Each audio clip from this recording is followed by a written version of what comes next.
اعوذ باللہ من الشیطان الرجیم بسم اللہ الرحمن الرحیم الحمدللہ رب العالمین والصلاة والسلام علی خاتم النبیین اللہم صلی علی محمد وعلی آل محمد کما صلیت علی ابراہیم وعلی آل ابراہیم انک حمید مجید اللہم بارک علی محمد وعلی آل محمد کما بارکت علی ابراہیم وعلی آل ابراہیم انک حمید مجید رب اشرح لی صدری ویسر لی امری واحلل عقدۃ من لسانی یفقہوا قولی۔ سورہ مبارکہ کا نزول جیسے کہ تقریباً 590 میں جو ہے وہ ہوا تھا۔ ہم حالات پڑھ رہے تھے ان 9 مسلموں کے، جن 9 مسلموں غلاموں کے ساتھ جو کچھ ہوا۔ اب انہی لوگوں میں سے جب یہ رشتہ دار، جب یہ بھائی، جب یہ بیٹے، جب یہ غلام، جب یہ لوگ اسلام قبول کر لیتے تو ان کے جو باقی لواحقین ہوتے تھے یا جو مکہ کے بڑے سردار ہوتے تھے، مکہ کے سردار جو ہے وہ چونکہ اب دیکھیے آخرت کا کچھ نہ کچھ کنسیپٹ تو تھا، وہ انکاری تھے لیکن کچھ نہ کچھ ہوتا تھا کہ اگر ہوا تو جب مسلمانوں نے آخرت کو اللہ تبارک و تعالیٰ کے پیارے رسول نے آخرت کے بارے میں بتایا کہ آخرت میں جو ہے وہ تمہارے ساتھ یہ ہوگا، تو انہوں نے آگے سے یہ کہنا شروع کر دیا کہ تم ہمارے ساتھ رہو، اگر آخرت آئی بھی تو تمہارا جو ہے گناہ جو ہے وہ ہم معاف کروا دیں گے۔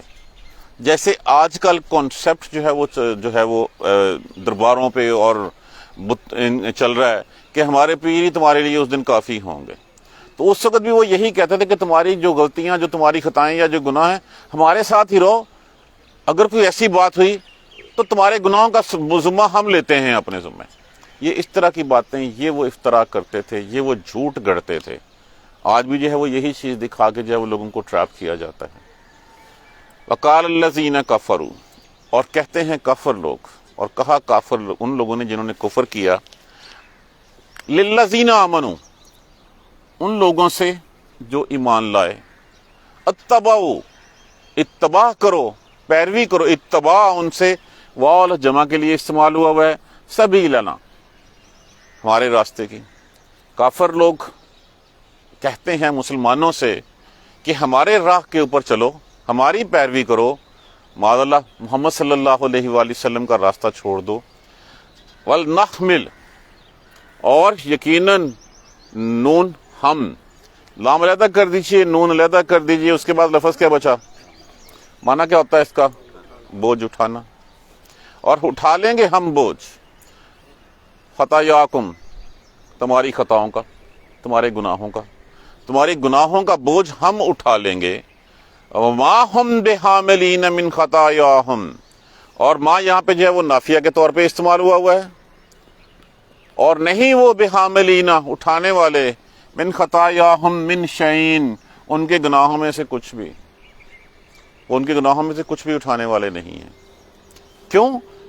انہم، بے شک وہ، لکاذبون، یقیناً وہ جھوٹ بول رہے ہیں۔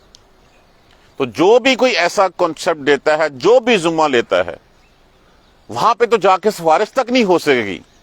من یشفع عندہ الا باذنہ، کس میں جو ہے وہ ہمت ہوگی کہ اللہ کے اذن کے بغیر جو ہے وہاں پہ شفاعت کر سکے، سفارش کر سکے؟ تو یہاں پہ پرٹیکولرلی ان کو کیا کہہ دیا گیا؟ انہم لکاذبون، بے شک وہ جھوٹے ہیں۔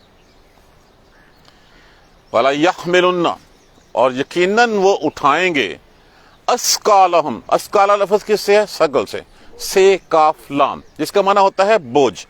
یقیناً وہ بوجھ اٹھائیں گے، ان کا وہ بوجھ اٹھائیں گے اپنا۔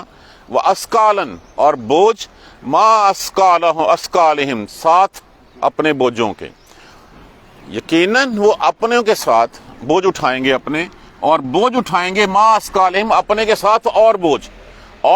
اس کی مفہوم جو ہے وہ آپ ایسے سمجھ لیجئے کہ دنیا میں جتنے بھی قتل و غارت، خون ریزی ہو رہی ہے، اس کا وبال جو ہے وہ آدم علیہ السلام کے اس لڑکے کے اوپر ہے جس نے پہلا قتل کیا تھا۔ رسول اللہ صلی اللہ علیہ وآلہ وسلم کی حدیث ہے کہ جس شخص نے کسی کو نیکی کی راہ بتائی تو نیکی کرنے والے کو جتنا ثواب ملتا ہے اتنا ہی ثواب جو ہے وہ نیکی کی راہ بتانے والے کو ملے گا، اور نیکی کرنے والے کے ثواب میں کوئی کمی نہیں آئے گی۔ اسی طرح جو ہے وہ جو گناہ کا راستہ بتاتا ہے، تو جو گناہ کرتا ہے جتنا گناہ اس کو ملے گا اتنا ہی گناہ جو ہے وہ گناہ کی راہ بتانے والے کو بھی ملے گا، اور گناہ کرنے والے کی وبال کے اوپر کوئی کمی نہیں آئے گی۔ تو جس نے کسی نے جو ہے وہ کہا کہ میں تمہارا اٹھاؤں گا، اب جس نے جنہوں نے افطرا کیا، جنہوں نے جھوٹ گڑا، وہ سارے کے سارے جس راہوں پہ وہ چل رہے ہیں ان سب کا بوجھ بھی جو ہے وہ خود اٹھانا پڑے گا ان کو۔ وَلَا يُسْأَلُنَّ، اور یقیناً لفظ کیا ہے یہاں پہ؟ سَأَلَ۔ سَأَلَ کا معنی کیا ہوتا ہے؟ سوال کرنا، پوچھنا۔ لام لازم کے لیے استعمال ہوا، یا علامات مضارع، نون ثقیلہ زیادہ زور دینے کے لیے، اور یقیناً وہ پوچھے جائیں گے یوم القیامہ، قیامت کے بارے میں، اما، اس بارے میں جو، انما، اس بارے میں جو تھے وہ یفترون، افطرا کرتے۔ افطرا کیا ہے اور اس کو ڈیفائن کیجئے۔ جھوٹ گڑنا تو بڑا ایک سمپل سی بات کہہ دینی ہے، ہر وہ بات جو اپنی طرف سے منسوب کی ہو، اپنی طرف سے کہی جائے اور اس کو منسوب اللہ سے کر دیا جائے۔ ہر وہ چیز جو ہے وہ آپ خود کہتے ہیں اور کہنے کے بعد جو ہے اس کی منسوب اللہ کے، اس میں کیا شامل ہے؟ اس میں تمام بدعات تک شامل ہیں۔ جتنی بدعات ہم نے دین میں ڈال دی ہیں کہ یہ بھی دین کا ایک حصہ ہے، اور ہم اس کو کیا کہتے ہیں؟ ثواب کا کام ہے۔ تو ثواب کا کام تو صرف وہ ہے جو اللہ اور اس کے رسول نے بتایا ہے، باقی سب کچھ جو ہے وہ افطرا ہے۔ اس زمرے میں جو ہے وہ آپ اس کو کیٹیگرائز کر سکتے ہیں۔ ہر وہ چیز جو خود کہی جائے اور منسوب اللہ کی طرف کر دی جائے، افطرا کے زمرے میں جو ہے وہ آتی ہے۔ اب یہاں پہ یہ بات اتبعوا سبیل ولنحمل، یہ زبر ہے کہ زیر ہے؟ یہ پہلا والا نحمل، اور ہم اٹھائیں گے تمہارے گناہوں کا بوجھ، یہ کہ اللہ نے کہا تھا ان کو؟ تو یہی تھے وہ افطرا کرتے، یہی تھے وہ جھوٹ گڑتے۔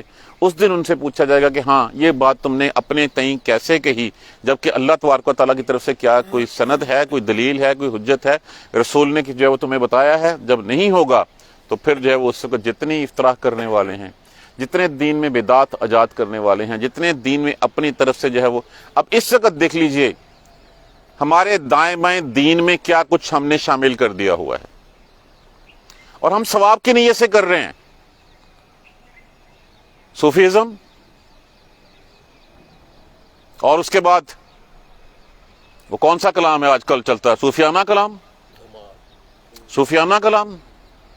اس کے بعد میوزک کے ساتھ نعتیں، میوزک کے ساتھ معاذ اللہ ثم معاذ اللہ قرآن، اس کے بعد دمال، ڈول تاشے، جن کو ہم نے ثواب کا درجہ دے رکھا ہوا ہے، اور یہی جو ہے وہ لوگ اسی طرف چلتے ہیں۔ آج کل تو اسلام دین بتانے کے لیے بھی جو ہے وہ اداکارائیں جو ہے وہ آ کے بیٹھ کے اپنے ارشادات فرما رہی ہوتی ہیں۔ تو معاذ اللہ ثم معاذ اللہ، ہر وہ بات جو اللہ کی، جو خود کہہ کے اس کو اللہ کی طرف سے منسوب کیا جائے، وہ افطرا ہوتی ہے، وہ گناہ ہوتا ہے، وہ ہوتا ہے جو جھوٹ گڑا ہوا ہوتا ہے۔ تو جو کوئی یہ جھوٹ گڑے گا، وَلَا يُسْأَلُنَّ، زور دے کے کہا گیا ہے، لام بھی لازم کے لیے لایا گیا، یہاں پہ نون ثقیلہ بھی جو ہے وہ زیادہ بوجھ ڈالنے کے لیے اس لفظ کے اوپر، وَلَا يُسْأَلُنَّ، یقیناً وہ پوچھے جائیں گے، ہر صورت میں ان سے پوچھا جائے گا روز قیامت جو وہ افطرا کرتے تھے۔ تو جو کچھ ہم اپنے دائیں بائیں دیکھتے ہیں، جو ہم ہر وہ چیز جو ہم خود کہتے ہیں اور اس کو منسوب اللہ کی طرف سے کر دیتے ہیں، وہ افطرا کے زمرے میں آتی ہے، وہ گھڑنے کے زمرے میں آتی ہے۔ اب یہاں سے اس کے بعد اگلے 3 رکوع جو ہے وہ ٹاپک ڈیفرنٹ ہے۔ کچھ انبیاء کرام کے جو ہے وہ حالات بیان کیے گئے ہیں، لیکن انبیاء کرام کے حالات بھی جو ہے اسی سینس میں کہ مشرکین مکہ کو سمجھانے کے لیے۔ اب یہاں پہ رسول اللہ صلی اللہ علیہ وآلہ وسلم کی جو ہے وہ تسلی کے لیے، اب جس وقت لوگوں نے آ کے کیا کہا تھا، یا رسول اللہ آپ اللہ سے دعا کیوں نہیں کرتے کہ وہ مدد کب آئے گی؟ تو کیا کہا گیا تھا کہ وہ مدد قریب ہے، اور رسول اللہ صلی اللہ علیہ وسلم نے فرمایا تھا کہ ابھی سے گھبرا گئے ہو؟ اور پھر رسول اللہ صلی اللہ علیہ وسلم کے دل میں بھی آتا کہ یا باری تعالیٰ، کیا میں سچا نبی نہیں ہوں؟ کیا میں حق پہ نہیں ہوں؟ جب میں حق پہ ہوں تو پھر یہ لوگ میری بات کیوں نہیں مانتے؟ تو آپ صلی اللہ علیہ وسلم کو بھی تسلی دی جا رہی ہے کہ آپ تو بھی کچھ عرصہ ہی ہوا ہے۔ نوح کا قصہ سنایا گیا، 950 سال رہے وہاں پہ، تو آپ صرف اتنی دیر میں گھبرا گئے ہیں؟ تو یہ تسلی رکھیں، ان کو بھی ہم نے جو ہے وہ غلبہ دیا، اسی طرح غلبہ آپ کو بھی دیں گے۔ وہ بھی کامیاب ہوئے تھے، آپ بھی کامیاب ہوئیں گے۔ اب حضرت نوح علیہ السلام کے بارے میں کہا جاتا ہے کہ 40 سال کی عمر میں آپ کو نبوت ملی، 950 سال تک اب تبلیغ فرماتے رہے۔ نہیں ماننے وہ لوگ کتنے لوگ تھے؟ 80 82 یا کتنے، یہی نمبر تھا ان کا۔ کتنے سالوں میں؟ 950 سالوں میں جب نہیں کچھ ہوا تو اللہ نے اس ساری قوم کو جو ہے وہ نوح کو جھٹلاتی تھی ڈبو دیا، اور پھر دوبارہ کشتی اترنے کے بعد 60 سال آپ اور زندہ رہے۔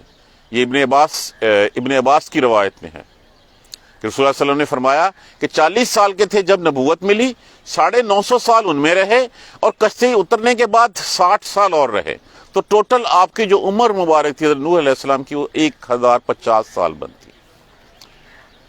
وَلَقَدْ أَرْسَلْنَا، اور بلا شبہ تحقیق لام بھی لازم کے لیے استعمال ہوا، قد بھی لازم کے لیے استعمال ہوا۔ ارسلنا، بھیجا ہم نے، ارسال ان سے بھیجنا، ارسال کرنا، بھیجا ہم نے نوح کو الی قومہ ہی، طرف اس کی قوم کی، فلبئسا، لباسا رہنا، لام بے سے رہنا، پس رہے وہ، فیہم ان میں، الف، الف کس کو کہتے ہیں؟ 1000 کو، سناتن سن، اردو میں سن 2022، 1000 سال، مگر اللہ کمسین، کمسین کس کو کہتے ہیں؟ 50 کو، آمن، عام کس کو کہتے ہیں؟ سال کو۔ جیسے اس کو جو آپ ذہن میں ایسے بٹھا لیں کہ ایک سال ایسا گزرا ہے رسول اللہ صلی اللہ علیہ وسلم کی زندگی میں جس کو عام الوفود کہا جاتا تھا، کہ جس سال جو ہے فتح مکہ کے بعد اتنے سارے وفد آئے، اتنے سارے لوگ، جب انہوں نے دیکھا کہ مسلمانوں کو غلبہ حاصل ہو رہا ہے، مسلمان فتح پا گئے ہیں، اب چڑھتی طاقت جو ہے وہ یہ ہے، تو جگہ جگہ سے جو ہے وہ نعرے لگاتے ہوئے، اللہ کی حمد کے ترانے گاتے ہوئے لوگ آتے تھے، اور اس سال کو عام الوفود کہا جاتا ہے۔ آمن، رہے، بلا شبہ بھیجا ہم نے نوح علیہ السلام کو طرف اس کی قوم کے، پس رہے وہ ان میں 1000 سال مگر 50، مطلب کیا ہوا؟ 950 سال، 950 سال وہ ان میں رہے۔ فَأَخَذَهُمْ، پھر پکڑ لیا ان کو، الطوفان، طوفان نے، وَهُمْ ظَالِمُونَ، اور وہ ظالم لوگ تھے۔ اب جیسے رسول اللہ صلی اللہ علیہ وسلم کو تسلی دی جا رہی ہے کہ یہ لوگ آپ کو جھٹلا رہے ہیں تو تسلی رکھیے، آپ کو کچھ عرصہ ہوا، وہ 9.5 سال تھے۔ یہی بات سورہ انعام میں اگر ہم دیکھتے ہیں، وَلَقَدْ كُذِّبَتْ، اور بلا شبہ جھٹلایا، رسل من قبلک، آپ سے پہلوں کے رسولوں کو بھی، وہ بھی جھٹلائے گئے۔ فَصَبَرُوا عَلَىٰ مَا كُذِّبُوا، بس انہوں نے صبر کیا اپنے جھٹلانے کے اوپر، وَأُوذُوا، اور تکلیف دیے جانے پہ، حَتَّىٰ أَتَاهُمْ نَصْرُنَا، یہاں تک کہ ہماری مدد ان کو آ پہنچی۔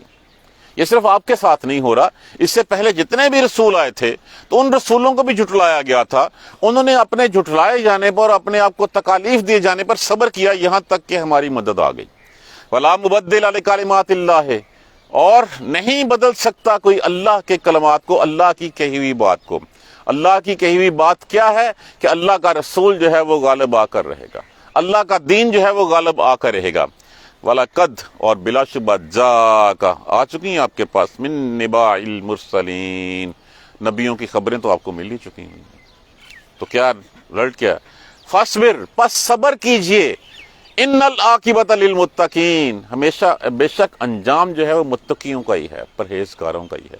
تو یہ کہہ کے آپ کو کچھ قصے جو ہے وہ سنائے جا رہے ہیں کہ آپ اتنے عرصے میں، اتنے کم سالوں میں، اور اب یہ صورت کب کی اتری ہوئی ہے؟ یہ صورت اتری ہوئی ہے 5 نبوی کی، تو 5 نبوی کا مطلب یہ ہے کہ ابھی آپ کی نبوت کو ملے ہوئے 5 سال ہوئے تھے، تو لوگوں کی طرف سے اتنی باتیں سن کے، اتنا کچھ ہو کے، تو دل میں کبھی کبھی خیال آتا تھا، آپ نے زبان سے کبھی اس کا تذکرہ نہیں کیا، تو اللہ تبارک و تعالیٰ نے آپ کی تسلی کے لیے یہ آیت کریمہ جو ہے وہ اتاری ہیں۔ تو کیا ہوا پھر؟ فَأَخَذَهُمُ الطُّوفَانُ، پھر پکڑ لیا وہ طوفان نے ان کو، وَهُمْ ظَالِمُونَ، اور وہ ظلم کرنے والے تھے۔ فَأَنجَيْنَاهُمْ، پھر بنا دی ہم نے، بچا لیا ہم نے اس کو، وَأَصْحَابَ السَّفِينَةِ، سفینہ کس کو کہتے ہیں؟ کشتی، جہاز کو، اور کشتی والوں کو، وَجَعَلْنَاهَا، اور بنا دیا اس کو ہم نے، آیاتن، نشانی، للعالمین، تمام جہانوں کے لیے۔ اب یہ ہا ضمیر کس کی ہے؟ اب اس میں 2 چیزیں دیکھی جا سکتی ہیں۔ ایک اس قصے میں نشانی ہے کہ نبی آئے، 950 سال تک تبلیغ کرتے رہے، تبلیغ کرنے کے بعد بھی کچھ نہ ہوا، الٹیمیٹلی اللہ تبارک و تعالیٰ نے جو ہے وہ جتنے آپ علیہ السلام کو جھٹلانے والے تھے ان سب کو مار دیا، طوفان سے جو ہے وہ ہلاک کر دیا، حتیٰ کہ اس میں کون تھا؟ اس میں آپ علیہ السلام کی بیوی اور آپ کا بیٹا بھی شامل تھا۔ بس ثابت ہوا کہ رشتہ داری چاہے نبی کا بیٹا ہو، اگر وہ اللہ کے احکامات پہ نہیں چلتا تو وہ بھی نہیں بچا سکتی۔ کجا یہ بات کہہ دینا کہ فلاں پیر یا فلاں جو ہے وہ ہمیں بچا لے گا، تمہارے گناہ ہم اٹھا لیں گے، تو ایک تو یہ ہاں کی ضمیر جو ہے وہ کہہ رہی ہے شاید اس قصے میں نشانی ہے تمام جہان والوں کے لیے کہ جتنا مرضی آ جائے اللہ کی طرف سے ایک مدت مقرر کر دی جاتی ہے، اور اس مقررہ مدت کے بعد اللہ کا دین جو جیسے کہا گیا ہے کہ روز قیامت آخرت تک یہ دین اللہ کا جو ہے وہ غالب آ کے رہے گا ہمیشہ، اور اتنا غالب ہوگا کہ کوئی دو بندے بھی ایسے نہیں ملیں گے جن میں آپس میں کوئی اختلاف ہو۔ اب دوسری بات یہاں پہ یہ ہو سکتا ہے، چونکہ یہ لفظ کس کے ساتھ ملا ہوا ہے؟ اس سفینہ کے ساتھ، اس کشتی کے ساتھ، تو ہو سکتا ہے اس کشتی کو جو ہے وہ نشانی کہا گیا ہو۔ یہ ترکی سے اور رشیا کی سرحد جو ہے وہ ایسٹ اناٹولیا کے پہاڑوں کے اوپر، جہاں پہ اونچائی غالباً 5000 میٹر ہے یا 5000 فٹ ہے، وہاں پہ برف میں ڈھکی ہوئی کچھ دفعہ کچھ پائلٹس نے جب اوپر سے گزرتے ہوئے ان کو کوئی نشانی نظر آئی ہے۔ دیر از پاسبلٹی کہ یہ کشتی جو ہے وہ اللہ کی نشانی جو ہے کل کو وہاں سے جو ہے وہ نکل آئے اور نکل کے جو ہے وہ ہمارے سامنے پڑی ہوئی ہو کہ یہ میں وہی ہوں جس کو جو ہے وہ نوح علیہ السلام نے جو ہے وہ بنایا تھا، اور اللہ کے حکم سے جو ہے وہ اس کشتی کے ساتھ نوح اور اس کے ماننے والوں کو جو ہے وہ اب یہ پاسبلٹی ہے، دونوں ہی آپشنز پاسبل ہیں کہ ایک وہ کشتی وہ نشانی ہے اللہ کے لیے، اللہ کی تمام جہانوں کے لیے، اور دوسری بات یہ ہے کہ یہ قصہ نوح علیہ السلام کا یہ نشانی ہو سکتا ہے۔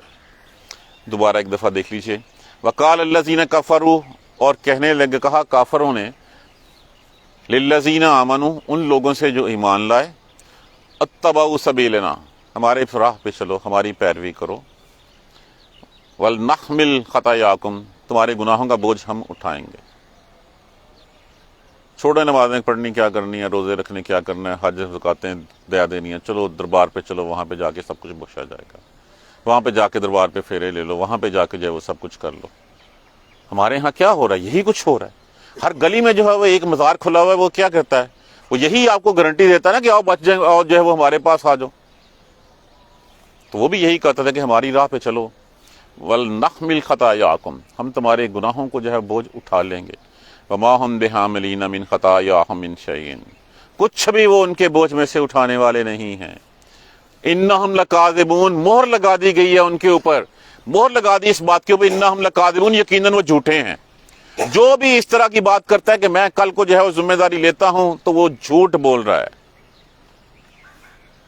وَلَا يَحْمِلُنَّ، اور یقیناً وہ اٹھائیں گے، اسکالہم، بوجھ اپنے، وَأَسْكَالًا، اور بوجھ ما اسکالہم، اپنے بوجھوں کے ساتھ اور بوجھ بھی اٹھائیں گے۔ ایک تو خود افطرا کی، خود جھوٹ بولا، خود جو ہے گناہ کیے، اور دوسرا جن کو گناہ کے راستے پہ چلایا ان کا بوجھ بھی ان کے کندھوں پہ ہوگا، اور جنہوں نے گناہ کیے ان کے گناہوں میں کوئی کمی نہیں کی جائے گی۔ جیسے میں نے پہلے مثال دے کے آپ کو سمجھا دیا کہ جو نیکی کی طرف راہ دکھائے گا، راہ دکھانے والے کو ثواب ملے گا اتنا ہی جتنا جو ہے وہ نیکی کرنے والے کو ملے گا، اور نیکی کرنے والے کے ثواب میں کوئی کمی نہیں آئے گی۔ اسی طرح گناہ کا راستہ دکھانے والے کو اتنا ہی گناہ ملے گا جتنا گناہ کرنے والے کو ملتا ہے۔ اب گناہ کرنے والے کو تو اپنے حصے کا گناہ ملے گا، اور جو گناہ کر رہا، جس نے کروایا ہے، وہ جتنا وہ، اس لیے کہتے ہیں کہ جب بھی کوئی فوش پوسٹ آ جائے یا کوئی ایسی چیز آ جائے، اس کو آگے مت فارورڈ کرو، جتنا گناہ ہوگا وہ آپ کے اکاؤنٹ میں کریڈٹ ہوتا جائے گا۔ ہم جو ہے وہ بریکنگ نیوز کے لیے یا ازراہ تفنن جو ہے وہ آگے جو ہے وہ چیز بھجواتے رہتے ہیں، اور وہ کچھ چیزیں ایسی ہوتی ہیں جو باعث گناہ ہوتی ہیں، ان باعث گناہ چیزوں کو جب ہم بھیجیں گے، جو دیکھے گا جو اس کے اکاؤنٹ میں جو ہے وہ کریڈٹ ہوگا، وہ گناہ ہمارے اکاؤنٹ میں بھی کریڈٹ ہوگا۔ تو یہاں پہ یہی ایک بات وہی اسی سینس میں کہی گئی ہے کہ اور یقیناً وہ اٹھائیں گے بوجھ اپنے، بوجھ ساتھ اور بوجھوں کے بھی، اور ولا یسألن، اور یقیناً ان سے پوچھا جائے گا، سوال کیا جائے گا یوم القیامہ، روز قیامت، اما کانوا یفترون، اس بارے میں جو وہ گھڑا کرتے تھے، جو وہ افطرا کیا کرتے تھے۔ افطرا ہر وہ چیز جو خود کہی جائے اور اس کی نسبت اللہ کی طرف سے کر دی جائے، اس کو منسوب اللہ کی طرف سے کر دیا جائے، یہ افطرا کا معنی میں جو ہے وہ آ جاتا ہے، یہی گھڑنا ہوتا ہے۔ کہ بہت سارے کام ہم آج ثواب کی نیت سے کرتے ہیں جن کا ہمارے دین میں کوئی جو ہے وہ لینا دینا نہیں ہے. نام میں نہیں لیتا، خود دیکھ لیجئے کتنی چیزیں ہم نے ثواب کی نیت سے شامل کی ہوئی ہیں. اپنی رسومات کے اوپر چیک کر لیے، شادی بیاہ اور فوتگی کے اوپر اور باقی چیزوں کے اوپر، اور پھر ہم کہتے ہیں ثواب کا ہی کام ہے. کوئی ہم برا کام تو نہیں کر رہے. اس کا مطلب ہے کہ ثواب کا کام اللہ نے نہیں ہمیں بتایا، اللہ کا رسول بتانا بھول گیا، صحابہ کرام نے نہیں بتایا، تابعین تبع تابعین نے نہیں بتایا. ہم بہت زیادہ عقل مند ہیں کہ ہم نے وہ چیزیں پکڑ لیں. روز قیامت وہ پوچھے جائیں گے کہ یہ چیزیں کہاں سے لی تھی تم نے، کیوں ان کو اللہ کی طرف سے منسوب کرتے تھے. اور پھر رسول اللہ صلی اللہ علیہ وسلم کو تسلی دی جا رہی ہے کہ آپ اتنی جلدی جو ہے وہ نہیں، آپ گھبرائیے مت، یقیناً فتح آپ ہی کی ہوگی، آپ بھی جو ہے وہ کامیاب ٹھہرائے جائیں گے، غلبہ آپ ہی کا ہوگا. رسول کو نوح علیہ السلام کو ہم نے بھیجا، وہ رہے اپنی قوم میں 950 سال، 950 سال تک تبلیغ کی. قوم نے جو ہے وہ جھٹلایا، ایذا دی، نہیں مانے. پھر کیا ہوا؟ فاخذہم الطوفان. مکہ والے بھی نہیں مانے تو مکہ والوں کا حشر کیا ہوا؟ بدر کے مقام کے اوپر ان کو جو ہے وہ عذاب کی پہلی قسط جو ہے وہ ان کو پہنچا دی گئی. ان کے بڑے بڑے سردار، ایک لشکر جو اس جاہ و جلال سے چلا تھا کہ آج اس کا خاتمہ کر کے رہیں گے، اور پھر کیا ہوا؟ 70 سرداروں کے جو بڑے بڑے سردار تھے، امیہ بن خلف، ابو جہل، اور کتنے بڑے نام تھے جن کے سر جو ہے وہ اس میں اتر گئے. تو یہاں جیسے فاخذہم الطوفان، طوفان آیا اور اس نے سب کو ڈبو دیا اور وہ ظالم تھے، تو ان ظالموں کا بندوبست بھی ہم نے کر رکھا ہوا ہے، آپ تسلی رکھیے. اور پھر بچا لیا ہم نے اس کو اور جو 7 کشتی والے تھے، اور نشانی بنا دیا ہم نے اس کو تمام جہانوں کے لیے. کتنے ہزار سال پہلے کا قصہ ہے، ہم تو شاید صحیح کاؤنٹ بھی نہیں کر سکیں گے اس کو. لیکن آج تک نوح علیہ السلام کی کشتی کے بارے میں جو ہے وہ ہم جانتے ہیں کہ کشتی میں کیا ہوا تھا. ہم تو یہ بھی جانتے ہیں ایک ایک جوڑا جانور رکھا گیا تھا، کتنے لوگ سوار تھے اس میں سے، اور پھر ان سب لوگوں کو اللہ نے ایک پہاڑ پہ اتارا تھا. اور پھر اس پہاڑ سے جو ہے وہ نسل جو ہے وہ نسل انسانی کہا جاتا ہے. واللہ عالم، اللہ تعالیٰ بہتر جانتے ہیں. بعض لوگوں کا خیال ہے کہ اس سے علاوہ اس کے پہلے دور دراز علاقوں میں شاید کوئی لوگ تھے، لیکن جو زیادہ مفسرین اکرام کی رائے ہے وہ یہی ہے کہ اس کے بعد سے یہاں سے پھر جو ہے وہ، اسی لیے آدم ثانی اگر کہا جاتا ہے تو نوح علیہ السلام کو کہا جاتا ہے کہ یہاں سے پھر جو ہے وہ نسل نکلی، اور پھر جو ہے وہ آگے چل جائے. اس کے بعد اس میں پھر اسی میں سے پھر جو ہے وہ آگے انبیاء اکرام، قوم عاد آئی، قوم سمود آئی، قوم لوط آئی، اور پھر جو ہے وہ سلسلہ چلتا رہا. 950 سال رہے، نہیں مانے، طوفان نے آ پکڑا ان کو. اور پھر وہ ظلم کرنے والے تھے. کیا ظلم کرنے والے تھے؟ وہ جھٹلاتے تھے اللہ اور اس کے رسول کو، وہ استہزاء اڑاتے تھے، وہ ایذائیں دیتے تھے، تکالیف دیتے تھے ان کو. جب انہوں نے نہیں مانی تو ان کو اللہ نے تباہ و برباد کر دیا. تو آپ یقین رکھیے، تسلی رکھیے، یہ جو مشرکین ہیں جو آپ کو ستا رہے ہیں، جو ایذائیں دے رہے ہیں، ان کا حال بھی یہی ہوگا. اور کیا ہسٹری ہمیں نہیں بتاتی کہ پھر حال کیا ہوا ان کا؟ بدر میں لے لیجئے، اس کے بعد کتنے عرصے میں، 10 سال میں جو ہے وہ مکہ فتح ہو گیا. اور مکہ فتح ہو گیا، پھر چوائس کو نہیں رہ گئی، یا اسلام قبول کر لیں یا چھوڑ دیں، نہیں تو مار دیے جائیں گے. ابو سفیان جیسا دشمن جو ہے وہ بھی جو ہے وہ آپ صلی اللہ علیہ وآلہ وسلم کے ہاتھ پہ جو ہے وہ ایمان لے. وہی ابو سفیان جو لشکر کا جو ہے وہ سردار ہوتا تھا اس وقت، جو سپہ سالار ہوتا تھا. غزوہ خندق میں کون تھا سپہ سالار ان کا؟ ابو سفیان تھا. اور وہ بھی جو ہے وہ جانی دشمن، اور وہ بھی جو ہے وہ اسلام لے آتا ہے. اور پھر ہندا، جس نے جو آپ کے چچا حضرت عباس، حضرت حمزہ رضی اللہ تعالیٰ عنہ کا کلیجہ چیر کے چبا لیا تھا، وہ بھی مسلمان ہو جاتی. اور پھر اس کے بعد جب جنگ میں ابو سفیان پیچھے ہٹنے لگتا تو آگے سے لٹھ لے کے کھڑی ہوتی ہے کہ تو واپس آ رہا ہے، جتنا تو اسلام کا بڑا دشمن تھا اتنی ہی جان اپنی اسلام کے لیے لڑا. اور پھر وہ لڑواتے تھے. تو جب یہ حالات، تو پھر یہاں پہ یہ کہہ دیا گیا کہ وہ جو ظالم تھے ہم نے بچا لیتے ہیں. بچا کس کو لیتے ہیں؟ جو اللہ اور اس کے رسول کا ساتھ دیتے ہیں. انشاءاللہ یہ سلسلہ اگلے 3 رکوع تک جو ہے وہ اسی طرح انبیاء کرام کے قصے سنائے جائیں گے، رسول اللہ صلی اللہ علیہ وآلہ وسلم کی تسلی کے لیے، وہاں پہ جو لوگ ہیں ان کو بتانے کے لیے، اور ہم سب کے لیے کہ آخر انجام جو ہے وہ حق کی فتح ہی ہوتی ہے. سونر اور لیٹر ہم اس میں ہیں نہیں ہیں، لیکن فتح جو ہے وہ ہمیشہ حق کی ہونی ہے. اللہ کا دین جو ہے وہ ہمیشہ غالب آ کے رہے گا. جزاک اللہ خیر. سبحانک اللہم و بحمدک، اشہد ان لا الہ الا انت، استغفرک و اتوب الیک. صرف ہم اتنا ٹکڑا سورہ ہود کا جو ہے وہ اپنے پلے باندھیں کہ جب بھی کوئی صورتحال، فصبر، صبر کریں، ان العاقبۃ للمتقین، عاقبت انجام ہمیشہ متقیوں کا ہی ہوتا ہے، پرہیزگاروں کا ہی ہوتا ہے۔ جزاک اللہ۔ اعوذ باللہ من الشیطان الرجیم، بسم اللہ الرحمن الرحیم، الحمد للہ رب العالمین، الحمد للہ رب العالمین، الحمد للہ رب العالمین۔ اللہم صلی علی محمد وعلی آل محمد کما صلیت علی ابراہیم وعلی آل ابراہیم انک حمید مجید۔ اللہم بارک علی محمد وعلی آل محمد کما بارکت علی ابراہیم وعلی آل ابراہیم انک حمید مجید۔ ربنا لا تؤاخذنا ان نسینا واخطانا، ربنا ولا تحمل علینا اصرا کما حملته علی الذین من قبلنا، ربنا ولا تحملنا ما لا طاقة لنا به واعف عنا واغفر لنا وارحمنا انت مولانا فانصرنا على القوم الكافرين، ربنا لا تزغ قلوبنا بعد إذ هديتنا وهب لنا من لدنك رحمة إنك أنت الوهاب، رب اغفر وارحم وأنت خير الراحمين، يا رب ارحمهما كما ربياني صغيرا، يا رب ارحمهما كما ربياني صغيرا، يا رب ارحمهما كما ربياني صغيرا، اللهم اغفر لنا وارحمنا، اللهم اغفر لنا وارحمنا، اللهم اغفر لنا وارحمنا، ربنا آتنا في الدنيا حسنة وفي الآخرة حسنة وقنا عذاب النار، ربنا ظلمنا أنفسنا وإن لم تغفر لنا وترحمنا لنكونن من الخاسرين، رب اغفر وارحم وأنت خير الراحمين، رب اغفر وارحم وأنت خير الراحمين، رب اغفر وارحم وأنت خير الراحمين، ربنا تقبل منا انك انت السميع العليم وتب علينا انك انت التواب الرحيم، الحمد لله رب العالمين، آمين يا رب۔